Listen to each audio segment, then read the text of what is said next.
guys and guy and the two ladies for taking times out of your busy schedules this morning. I wanted to bring y'all together because your opinions matter to me in my business because I'm always trying to, honestly talk to you guys and trying to gain more knowledge about what it's like to live in different parts of the country and what those real estate markets look like. Obviously, we've got rates rising. We've got all these economic factors that are going to be decision-making factors for a lot of people. But there's also a lot of nonsense in the marketplace. Mm-hmm. A lot of fear tactics. Aaron, I see it, and I'll say this, our friend Dave Ramsey actually told people to buy homes. It's crazy. Wow. I didn't know that. Publicly on his podcast. Wow. Now is the best time to buy a home in the next 5 years is what he said. Wow. We actually agree for once. Absolutely. Yeah. Right. And I agree with that. And we all have our own reasons for doing that. So what I wanted to do is ask your professional opinions because I value them. I know other people, agents who may watch this, number one, consumers who may see this, because as a consumer, there's a lot of, especially in our world, that we service a lot of young airmen, sailors, soldiers who have never seen anything about what they're getting ready to step off into. So Jim, I'm going to start with you. Introduce yourself, number one. And then we'll go around the horn, do that, and then we'll get into some of the nitty gritty. Okay. Well, I'm Jim Rosales with the PCS team here in El Paso. I've been a licensed agent for about 6 years now, and just loving helping our veterans and the El Paso community buy homes here, locally. Outstanding. Aaron? Yeah, I'm Erin Ward. I'm with HRVA Homes here in Norfolk, Virginia Beach, Hampton Roads area, home to the largest contingent of active duty military in the United States. So spent 23 years as a military spouse. Been in real estate for about almost 6 years now myself. And we're busy and I love it. Good. Christina? Panama City Beach area, and been licensed 13 years, specializing in veterans as well. I'm a veteran, and I've been a spouse of a veteran for over 20 years. So, yep. And Jim is a veteran himself. He's married to and the spouse of one of my good friends in Chastity, who is also in the military. And they serve all you guys. And so I'll say this for those watching. All of you serve your communities in ways that are very admirable, right? Not only professionally, but personally. And so that is a big thing for me. That's why I wanted to have you here, because people hold your opinions, whether you like to believe it or not, in very high regards in the areas you serve. And not just that, but as I run across, military friendly agents across the country, right? Your names come up. It always does. And that's why I'm appreciative, number one, of your partnership and your friendship, number one. So first question, Jim, I'm going to start with you. Okay. The market obviously is changing rapidly. I sent text to you guys on Friday about rates and what the market's doing. We opened up this morning another 66 points down in the mortgage-backed security market. Wow. Okay. So the economic factors are quick moving. So talk about the soldiers that you guys serve, the young E4s, E5s. If you're going to have a conversation with them, what would you say to them? It's still the best time to buy a house. Doom and gloom sells, and we know that, right? And so that's what the media is going to push out. It's always the worst case scenario, because it's a lot easier to push out the doom and gloom. And then if it does bad happen, you're like, well, I told you. But if you push out doom and gloom and the economy goes great, some amazing things happen, well, it's okay to be wrong in that sense, because people are profiting. So with the soldiers that we have that are trying to purchase homes or getting into the market, one, the market has shifted slightly. It's slowed down, but it doesn't mean that it's in a bad area, right? So we still have multiple offers coming in. As opposed to having 30 or 40, maybe we're getting 16, maybe we're getting 8. It's still an amazing time for sellers to sell, and it's a great time to buyers to buy, because the cost of the dollar is still so cheap. Even with the rising interest rates, it is still affordable to buy. And let's say the interest rates continue to rise, then you've locked it in right now at the lower rate. And let's say miraculously they do drop. And I don't think we're ever going to see the the 2.25s again. But let's say it does happen, right? If it does, then you refinance, make better financial decisions. But there's no challenges with getting into the market right now. Yeah, I agree. Aaron, same question to you. Yeah, I mean, I 100% back up what Jim just shared. I mean, and not to mention that even in these doom and gloom news stories that we see, these experts are also saying to head off inflation, right? You got to buy an appreciating asset.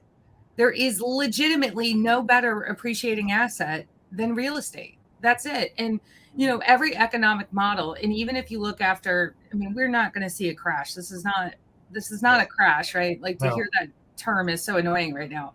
But even if you look at all of the inflationary periods that have come in the past, we are going to continue to see housing costs rise. So if you are constantly telling us that you're waiting for rates to drop, you're costing yourself money because the cost of a house is going up and you're losing the opportunity to build equity and wealth. And it's just nonsense. It really is nonsense because a mortgage is a tool, right? It's a wealth building tool. So to be able to get in there and buy now before the rates or the housing costs continue to rise, because that's what they're going to do, is the smart way to do it. Get ahead of it. I mean, I have a lot of buyers right now who go, wow, the seller's going to make $150,000 off this house.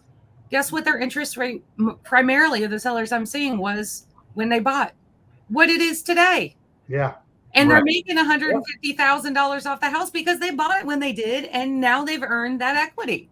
Yeah. And if you don't get in the game, you never get to make $150,000 on a house when you go to sell it, period. I 100% agree. It's like you can't win the game sitting on the sidelines. Yeah. Yeah. I mean, if you're not playing, it's unwinnable. And I think, you can leave unless you've got some kind of crazy high yield savings account that I'm not aware of out there with massive amounts of money sitting in this inflationary period. You don't leave your money sitting in the bank. Yeah. And if you're in the military, don't lose that BAH and not take the opportunity to leverage that to build your own wealth. Yep. Uncle Sam gives you that opportunity. Yeah, tax-free, mind you. Yeah. We're paying you that money tax-free. Yeah. It's like the joke, but it's what's the interest rate on a rental? Yeah. Yeah. People use that as a punchline, but it is the only thing that I've ever seen punchline that is like 100% true. Yeah, absolutely. There's no fallacies to it at all. I think about Christina all the time, and I use Christina as an example of really being so investment minded. And as a military family, like you guys crush it with all your investments. And I can assume that you didn't buy your first investment at 2.25. Correct. So Christina, talk a little bit about that. I mean, obviously, you're what I refer to as my old school friend. And because of your notepad, which drives us OCD people crazy. We all talk about it, but we love you. But what you've done, your husband's retired Air Force. You spent some time, you live right there around Tyndall Air Force Base and Hurlburt and all those things. Right. And you are the prime example. And this is what I love about it, is that you can share your own personal stories of investment with your clients. You are living proof, like walking, talking billboard of what this market should be. So talk a little bit about your journey with the investment side and kind of what you talk to your clients about. Well, honestly, Trell was still active duty when I started investing, and I just one day told him, this is what we need to do. This is the next step. I feel good about it. Right. And Trell's never money. He's never argued with me. He's never disagreed. Like, if you say that's what it is, then that's what it is. And we started. Perfect husband. Yeah. Yeah, we started out with a 10-year plan. Like, we're going to buy at least one a year for 10 years to pay them off in 10 years. Like it was a whole, and of course that's grown and in a short amount of time. But that has, those investment properties, and at high interest rates too, paid for themselves, paid for all the repairs that was ever needed for any of them. I've never paid a repair out of pocket, and has now does my 20% on the new investment. So they pay for everything here coming. Yeah. And I've all of you listening, I want you to, these investments pay for themselves. All of them. They pay for themselves. Yes. So people get so scared that they think, oh my God, I'm going to have all these landlord bills and all these different things. And those are true real world concerns. Right. But if you do it correctly with the right guidance, right, and people who know, and all that you do, is listen to the people who have done it. Not all these pundits and all these people getting in your ear to try to do all that. And data doesn't lie, right? So, I know Christina looks at the numbers, right? And we all know our areas and our markets now to say, this is where you should be buying right now. Because let's be real, if you're buying right now, it's highly unlikely it's your last house, right? Absolutely. So now is the time to be super incredibly investment minded and getting in there and saying, how can we build wealth? How can we get you into a home right now? It is not going to be your forever home. Y'all stop trying to buy your dream house. Let's buy the house, right? That's going to build that wealth. Like I use Christina as well as an example all the time. So, and it's a guide for me, right? Like as we keep buying property and thinking about that. And I'll tell you right now, I'm buying today at these interest rates. Right now, I'm hoping to ratify a contract for myself today. So because I'm not going to leave that money in the bank. Yeah. No, I agree.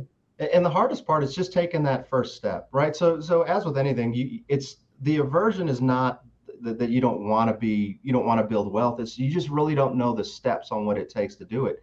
So it's really finding out what you need to do to buy that first one. Because we're in the same boat. We didn't have I'd say 3 years ago, I don't think we had anything. We just had our primary residence, and then now, we're closing on our 7th one, in next month, and we've already got 2 more lined up. At this point, it's just compounding and exponentially increasing because once you become more comfortable with the system and you realize that the dangers that you tell yourself are not really there, it becomes an easier process to buy more and more. And you start seeing that net worth accumulate. And you're like, the only regret you have is, why didn't I do it 10 years ago? Why didn't I do this 20 years ago? Yeah. I had that conversation. I bought my first one 3 months ago, and I've been in the business 20 years.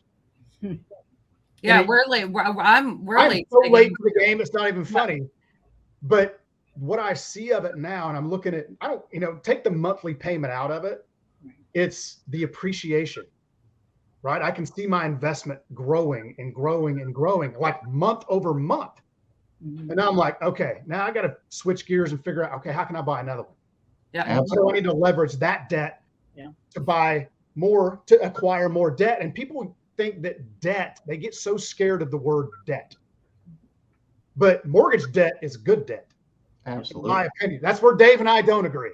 Because it's an appreciating asset, right? Like, yeah, it's a very simple, when you do spend enough time, and I think that was part of my issue too, right? I wasn't around enough people who had this mindset. And now that I spend enough time around people that have this mindset, man, my net worth is beautiful. And I think that as I see our clients, right, and you guys probably see this too, our clients that listen to us, their net worth is beautiful, right? Like they're growing. And this is like a forever thing. When I see these, young service members here, we have a client with $1 million worth of assets now in 2 years. In 2 years. Crazy. And it's all investment. It's all investment. Right. He's 24 years old. That's incredible. I tell you, I wasn't doing that at 24. So incredible. I know I was doing. I don't even tell you what I was doing at 24. But, it was not good. They involved some cops and everything. But no, and so when you take all of these negative influences, right, that we're seeing in the market, the news is terrible, right? On all of it is just this fear mongering, in my opinion. And so what I heard, especially what Aaron just said is Jim reiterated, you got to trust the process.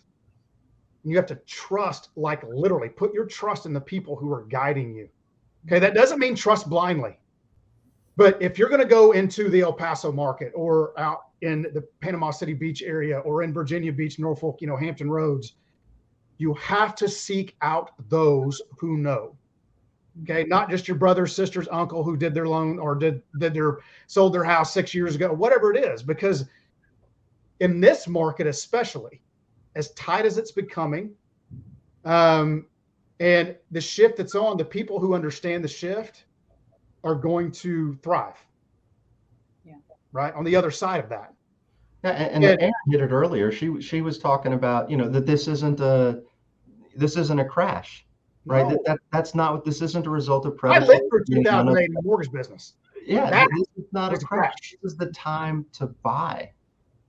Yes. 100%. Yeah, you got to get in front of this inflationary period. And that's the only way, I mean, I woke up this morning to the crypto noise, and all that stuff. And it's like, all right, well, cool. Because guess where my money's at, I think we have a little bit in crypto, but I mean, that's not where we're not retiring on crypto. We're not there, It's fun to play with. And I don't really know anything about it. Jim I don't either. And he's way more intelligent in it than I will ever be because I haven't done it. Right now, it's horrible. Yeah, it's horrible, right? But real estate is always that appreciating asset. 2008 being the anomaly and all that, but that was created by crappy loan programs and sheer deception in the marketplace, right? And so, looking at it, and this is what I love about you guys too, is you're always willing to share value with other agents, right? Like I am with other loan officers, and because we're all humans, number one. Right. We all have families to serve and things of that nature and trying to provide as much value as we can. So along those same lines is Jim, if you're talking to an agent that hasn't been through or doesn't have what I would consider the mentors, right? And we know there's a shortage of that. Let's be honest, in this business. I mean, what would you say to an agent about the time that we're in? I'd say that we're at a time where, as an agent, you have to do agent activities, and so to flip this over into that aspect, advice to agents is a little different. You have to get back to the relationship and the knowledge, right? So our concept is always education, communication, and customer service. Those are the three values that we strive by. So it's always sitting and talking to you. If we have any question, we call you as our lender and say, hey, Jason, what is this or what is that? So it's always seeking the right information. And can we do it, right? Chas has an amazing saying that I love to repeat all the time. Don't tell me no, tell me how, right? So even if I'm way off base, I got it. I'm off base. How do we need to make this happen? What are some ways we can strategize? So it's forming a team behind you, a support team from the lender, the title companies, the home inspectors, everybody that you need to help guide through the process. And then it's getting back to the agent activities of face-to-face in, developing the relations, keep focusing on building rapport, talk to your sphere. Don't shy away from sharing. I always tell our team, if you saw somebody about to run out in the road and gets plowed by a bus, what would you do? And they're like, well, we'd stop them. We'd yell, we'd shout, we'd scream, we'd help any way we can. I was like, well, that's what happens when these buyers get with a weak agent and say, well, we're just going to rent, or we're just, we're going to, they're running into the financial pathway of the bus. And it's our responsibility to run out there, to shout, to scream, to be that voice that says, hey, you're making a huge mistake. Come this way. Let's sit down and let's develop a plan, a course of action, how we can help you start building wealth through real estate. And that's what the agents need to transform into, is building their knowledge base, building their assets, building their toolbox, and to be able to provide true value to the clients that are coming in that need to buy homes. I agree. And you mentioned, obviously, I'm a big person on education. I think education wins because there's also knowledge-based marketing, right? So you can throw the marketing in there. I do it all the time. And I get questions from all you all the time, and I love it because that's my value, right? That's what I want from you, is to be able to rely on me, right? And it's all about teamwork, right? And I answer as many questions for deals that aren't mine, and that's okay, because it doesn't matter to me, because the end user, the veteran or the active service member, to me is the end user, right? But when Erin, you and I had this conversation the other day when we actually had a training the other day that I did with Erin's team, and as far as the educational aspect and are you guys doing anything different in your community now that they're starting to? So talk about some of those things. Yeah, I mean, I think from the education aspect, especially for these VA buyers, our biggest thing is getting together, sitting down and having conversations of that education. So face to face, again, to create that who you're hanging out with, right? The people you know, so that the people that they're surrounding themselves with are like-minded people, right? So we're inviting just about everybody we can, obviously. From my military spouse background, Justin's military background. Now we have Tyler and his military background, getting as many of those people together and in a room to have these conversations, right? Like, let's get in front of this sensational news article stuff and let's have the actual deep conversations and do the education and actually talk about the training things. I mean, I can't tell you how many times, for the last few years, and, it's finally back, this VA renovation loan.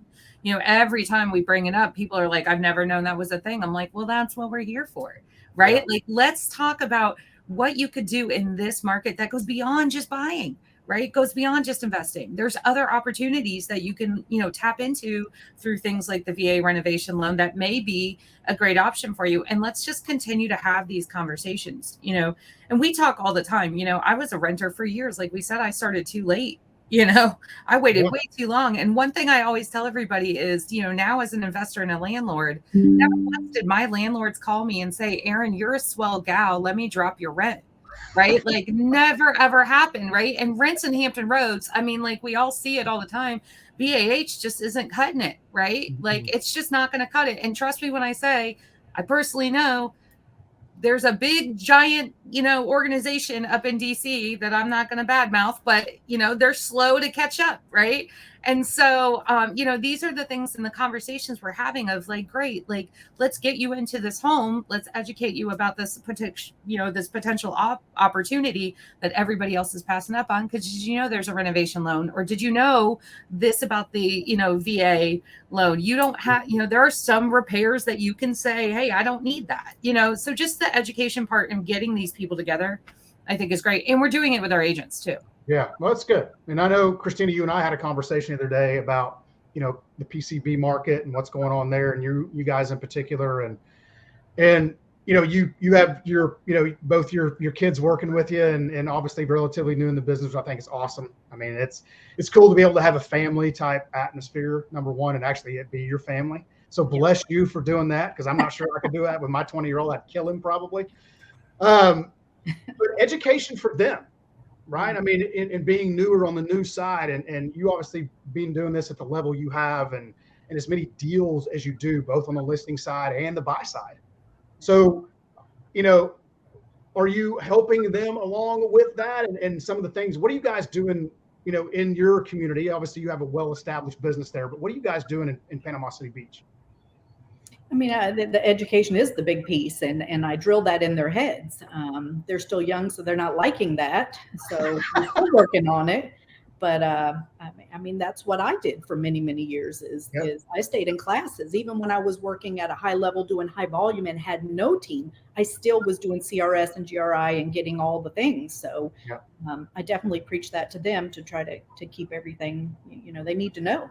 Yeah. Well, I think the biggest failure, and this is as an industry on both sides, on the mortgage side and the agent side, for us is that we think that everybody's heard it, right? Or they've all heard the message. I'm so tired of talking about it. I'm so tired of doing this. And the guy that actually got me down this path all these years ago, who travels the country teaching personal branding classes, and Erin, you met Tim. Yeah. And Tim is a phenomenal human being. And he even told me one time, he goes, man, I thought everybody had heard what I was saying about personal branding. And then I take a step back and I look at the education of what our industries are doing, and there's nothing there, or at least it's nothing worth anything. Yeah. And he's like, okay, not everybody's heard it.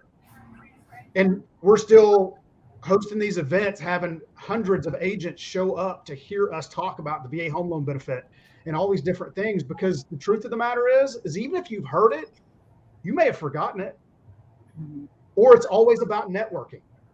Yeah. Right. And to me, education always has to be there, whether it's VA reno or it's appraisals or it's all these different things. Because you called me, Erin, sent me a message or something a couple of months ago, like even the people in the most active military world, around the active military bases in the world, they don't know. No. And it's wild. You're servicing Yeah. The active military community, and like that is probably 80% of people's business in Hampton Roads. Easily. They don't Yeah. have a clue. Yeah. They're still fighting these fights from 10 years ago. And I'm like, that's all I want to do is just put my head in it. I mean, it's just crazy to me. Yeah. So let's talk about that. I'm going to ask you guys each one more question, and if you had to tell, obviously, Jim being in the service, I'll ask you this. If your young service self, when you first got into the military and the Army, is there one thing that you wish somebody would have told you about buying homes? Yeah, I wish somebody would have told me the value that they increase a little bit more in detail, right? So I get people that bought homes even 9 months ago now are selling their homes and they're like, oh my God, I only made $20,000, right? Like those anomalies, and I get it, right? But even if you look at the long-term historical rate, because so for me, it's always about the numbers, right? Why does it make sense? Yep. Homes appreciate about 4% every year. Even, if you take out the last 2 to 3 years where they shot up to 18, 22, 40% in some areas. But if you look at it at a 4% increase, if you had a $200,000 home, the home is increasing about $8,000 per year on just a normal basis. And then couple that with the principal that you're making in your payment of anywhere between $300 to $400 a month. That's, let's say, $400 at $4,800. So your home is increasing in value about $12,000 a year on something that you had zero down on, right? Like if you would have told me now that said, hey, for a very minimal investment to almost none, you could have an asset that appreciates at a modest asset that appreciates at $12,000 a year, what would you do? I would have snatched as many as I could. I would have bought at every duty station. I would have requested PCSs, right? Like, what do you want to do for your reenlistment? I want a PCS. Like, I don't care where. I just want to go somewhere else so that I could buy another home. I would have asked to understand what the value is actually increasing so that I know where my money is going. Because when you just say it in a general terms of buy, build wealth, it's kind of like, it's like when you say, well, ask the Army. Like, who's the Army? Like, who do I need to ask, right? It's this, I need to know what it means to me on this level with this property. Yeah. And so to me, that would be the advice, is I'd sit and say, what exactly do I stand to appreciate in a year? And I get there's no crystal ball, but if we were to go with the national average, you give me the averages. What am I looking like? What does my wealth building really look like? And at what point can I then leverage that wealth to continue funneling and build more with? Just like Christina said, take the profits from that and I'm rolling to this, to where now it's just an autonomous act that you're not even paying for anymore. Your money is making money for you. I couldn't agree more. So Aaron, I mean, obviously you spent, all those years in this, being a military spouse, and obviously very well embedded into the spouse communities on a, local and national levels, and your travels through your, same question. I mean, what, if you had to, what would you wish somebody would have told you way back then? Yeah. I mean, I think in, 1994, right, when I came into this military community, having no idea of anything, we were just told not to do it. Don't buy. Right. And I think, again, I think it goes back to, again, surround yourself with the right people, at night, well, actually at 17, 18 years old, we weren't necessarily, of that mind. Right. And so now I think, though, with the internet, right, internet was dial up AOL and we were overseas, I think with things like that, you're able to really align yourself with people that really are looking out for what does long-term planning look like for you, your career, and especially with things like blended retirement and things like that now. I mean, that wasn't even a thing, I think, when all of us first came into the military community. I mean, now you can leverage things like blended retirement and start talking about that and working those conversations into your wealth building through real estate, right? Goals. And so I think realistically, I just wish I hadn't listened to the naysayers, truly, right? Or, Jason, you and I have experienced somebody on the boat told me not to do it. And that was just last year. And it was like, oh, by the way, rates were 3%, I think, when somebody on the boat told one of our clients not to buy and they didn't buy. Yeah. Now look. Yeah, and not to mention, forget the rates. The cost of the house that they were going to buy is now $50,000 more. So Sure. And what they missed out on that little savings account, yeah, all through bad advice. yeah. Those are the armchair quarterbacks of the military, right? The naysayers, and that's not the people to get your advice from. You actually need to go talk to experts and look at the data, right? Jim said he loves numbers. I love numbers. Christina looks at numbers. Look at the data. Data doesn't lie. Sit down with your trusted expert and look at the data. Yeah, I agree. Now, Christina, you're the oddball out. You started investing a long time ago. It's still too late. We all probably got that, but I mean, same question. I mean, is your younger self, and when you guys were first, starting about buying homes, I mean, what do you wish someone would have told you guys way back then? No, I agree with everyone. I wish I would have done it sooner. I wish I would have done my investments sooner. And that is a battle and a conversation I have daily with our airmen here, because the bigger battle is their supervisors. Mm-hmm. That's who they trust and they listen to. And their supervisor said, don't do it. Or their supervisor said, do that. And they're listening. And so that's my biggest battle right now is the supervisor that bought 10 years ago that had a bad experience or has never bought. I just sold a house to a chief, 30 years in the military, never bought a house.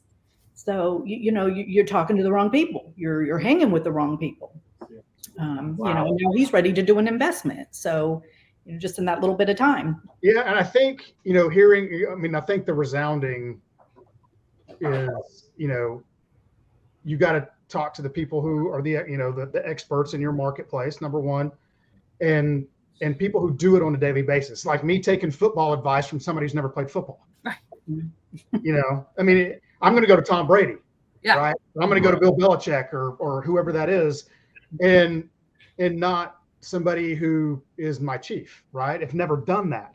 And Chas and I lost a deal for a young soldier because the JAG told him not to bring that up. I was just about to bring that up. Yeah. And you talk about shooting me through the roof. And I'm like, well, there was no reasoning because their word was so solid that they couldn't get past that. There was Which is crazy to me, right? What's crazy to me is that mentality, right? Let's think about that. How often do they come home, right? Or after a work day and they're just like, to the same people they're taking this diehard advice to, right? Like, and yes. That's the crazy part to me. And so I think we're seeing larger numbers now of younger military buying than ever before. I don't know about you guys. So I'm really thankful for that, but I want to see it even more, right? Like and I think part of, our responsibility as professionals, and I know you guys would all agree with this, is that we have to be more vocal in our communities to make that change. Mm-hmm. Right. And it's like I always say, you can't be the best kept secret in town. Mm-hmm. And that's hosting town halls. That's doing all kinds of things, getting that drumbeat going, because it's us. It starts with us. We are those, that cliche boots on the ground. And because I take the approach is that if not me, then who, right? I don't want them getting bad information from somebody else, from some turd out there who doesn't have their best interest in mind like we do. Yes, this is how we all feed our families and this is how we make money and we do these things. But at the end of the day, our responsibility is to them and we make money because we do the right thing. Yeah. And so it's like, when I have soldiers or airmen or sailors come to me and they're like, they don't have a clue, right? The first thing they ask me is about interest rates. And I'm like, look, I need to know more about you before we can get to that. Because rates do matter. And anybody tells you they don't, or they're full of it. But they're not the only thing, right? There's that fine line between, artificially low rates, which we know how those happen with some people that are out there, right? But they don't see that. As consumers, we've been conditioned to just target that one thing, right? You're not buying a car, right? This is a financial instrument, and it's a little deeper than what's the rate. Right. I had that conversation with everybody. Do you want to invest? Is this a long-term hold for you? What does that look like? What do we need to plan for the future? Let's talk about entitlement, all of those things, because nobody talks to them about those things. They got their chief telling them, well, this person does. I'm like, just stop. Right? I don't tell you how to fire a tomahawk. And this is, But again, if I don't get that information into the communities to try to deter some of those things, whose fault is it? That's my fault. It's also the wealth of misinformation, right? So in the Chiefs case, it could be a situation where they thought you only get one VA loan, right? I mean, we've had that where, they've said, hey, I've only got one shot, so I'm going to rent until I retire and then use it that one time for my dream home. And you're like, it's just, there's a massive misinformation that is out there. And that's kind of where I agree. I mean, we have a responsibility to educate and inform as many people as possible on the benefits of their VA loan or any other loan product. Right. I agree. And I believe it's up to us, right? I know there's others out there like us, and that we all, share the same views and push the same message. And whether it's via social media, doing live events in your communities, which I've talked to all of you about, which, I want to host those little town halls with service members and spouses and their families and get them fired up about investing. I mean, your average E5 or E6, even spending a 20-year career in the military, it's your TSP is not going to be super healthy by the time you get done, even on the retirement system. Yeah. If you use your BAH and your benefit correctly, you could have 3 or 4 houses with no down payment. And save yourself about $120,000 in down payment. Absolutely. And I think that's what I love about you guys, honestly, is because we share that same heart to do it, number one. And there's not a lot of people out there that can say that. They're in it for themselves, and hey, that's their right. But we have a responsibility, like I said, to make sure that we get that information out there. So anything you guys want to tidy up with that we haven't talked about that you really want to get that out there as far as to anybody who may see this? Buy now. Yeah, don't wait. That's simple. Honestly, a lot behind it, but buy now. Don't wait. Don't let the market scare you. Right? Don't let people on the news scare you. Please. Yeah. People on the news that have a home. Yeah. People on the news that aren't in your situation. And I guess that's the other part that's always troubled me. Even with the JAG officer, right? He owned a home, telling this other soldier not to own theirs. It's hypocritical news in effect. And we see it across, the spectrum. So it's buy now because it's what's right for you. Don't listen to somebody giving you doom and gloom when they own a home telling you not to. Yep. Yeah, it's just crazy to me. But anyway, all right. So we'll wrap up with this. Jim, tell the fine folks out there who are watching this how they can find you. So you can visit our website, PCS El Paso, or give us a call on our info line, 915-267-INFO. Outstanding. Aaron? Probably easiest on Facebook and Instagram, and it's at HRVA Homes. Aaron has the coolest bulldog ever, just so you know, if you're watching this, go check out Biggie. He's the coolest. He's a handful. My wife is obsessed. Best name ever. Yeah, Biggie Smalls. Yeah. I think my wife likes your dog more than she likes me. So that could be true. Oh, I guarantee you. She's like, we need to send Biggie something. We need to send. He does get lots of treats from you guys. Yeah, exactly. I'm like, good. Teddy and Biggie are like way above me. Yeah. So, anyway, Christina, what about you? How can they find you in the PCB area? Best is going to be Facebook. So Christina Daniels Realtor, or my personal page, Christina Daniels, doesn't matter. That's the easiest. Well, I can say this to all those who are watching this as I wrap up this, is that these three that are on here, I invited them here for a reason. Number one, I respect everything they do from a business perspective, but they're also have your best interest in mind. So if you're in these areas, if you're PCSing, if you have friends, family, anybody that's come to these areas, hit them up. They will take care of you. You will get the truth. My wife gets on me because I tell the truth way too much in a way that she doesn't like. But I'm a truth teller. I believe that the truth wins all the time. Education wins. And we all share that same mission and that message. And I certainly appreciate all of you taking time out of your busy day to spend about 40 minutes with me. But you guys have a great rest of your day, and we'll see you soon. Absolutely. Thanks, guys. Bye, guys. Bye.